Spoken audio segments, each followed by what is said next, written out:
So today, Mel, I want you to talk a little bit about bad habits, specifically, but whatever else kind of you're in the mood to chat about.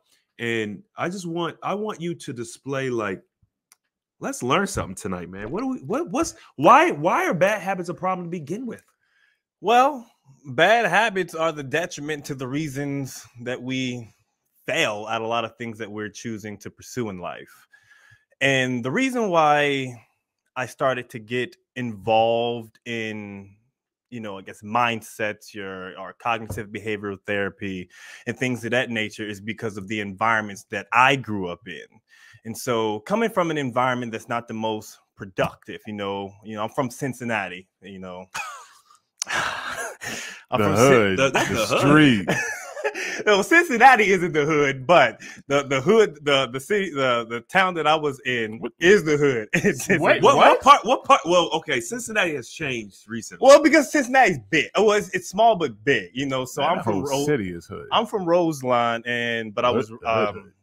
grew up in English Woods, and you can do your Googles and look up the history of those neighborhoods. It's not the most prominent. It's not the most prominent, when it comes to, being a productive member of society. But, reflecting on my life and seeing a lot of things that has happened, I realized that, man, we are in a cycle that is continuing.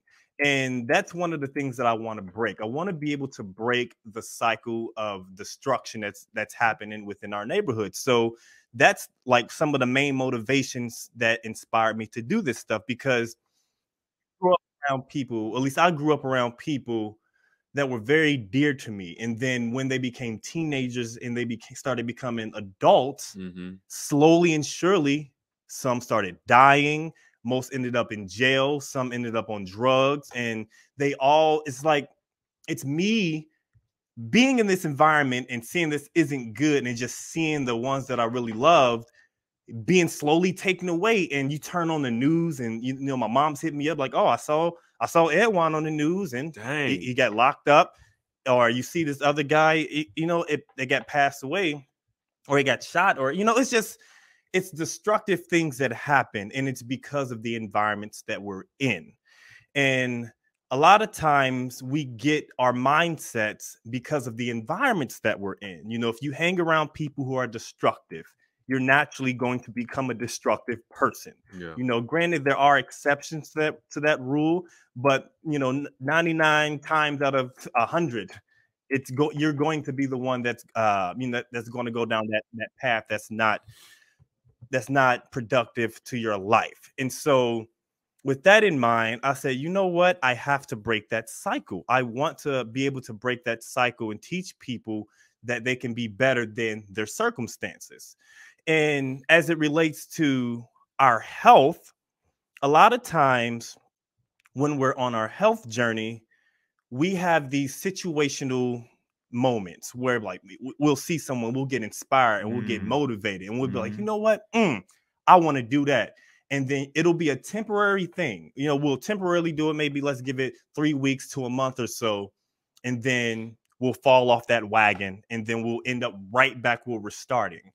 And so like a lot, when we did the fasting challenge, people going through the cleanse and they're going through their fast, a lot of times people go through that fast and then they end up like worse off.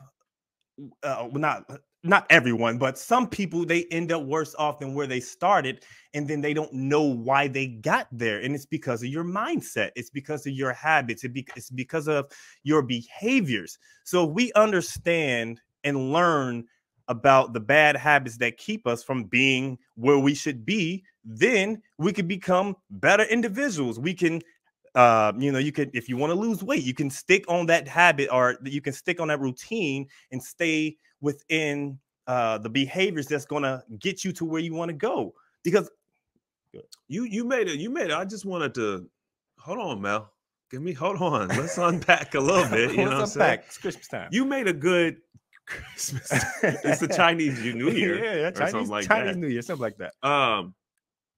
you said that you were talking about people having issues with essentially, being successful with their actual fast, right? The fast itself, but then after the fact, not only kind of falling backwards, but almost ending up worse than where you were when you started. Yeah. And that's actually a really good point as it relates to mindset and behaviors. Now, Stephen, I'm actually curious to know what you think about this particular point, because you did a lot of yo-yoing, right, through your fasting journey, and I'm curious to know, what do you feel about what Mel just said about behaviors, mindset, and as it relates to what you actually dealt with? The interesting thing is that as he was talking, I mean, you probably would have saw me. I'm shaking my head because it's true, right? Your habits and your decisions, your choices are who you are, who you become. And as Mel stated, they're ingrained into us. They are who they are us. So your habits are always going to be what you fall back on. Period. Anytime there's high levels of stress, your habits are always going to be what you fall back on. So what we have to do is we have to, of course, change our habits. And then there's also another piece to it, which is kind of the science piece, right? So it is your habits. That is the problem. Also, we have to, when we understand the reasoning or why that's happening, that helps us, and we can kind of understand that as well. And to that point, right, I did a talk about our body and how we don't like our people, right? We don't typically like talking about BMI, especially if we're bigger, because we like to use that as an excuse. Oh, I'm just a little bit bigger because I got muscle, right? I did it, right? We'd like to use that as an excuse.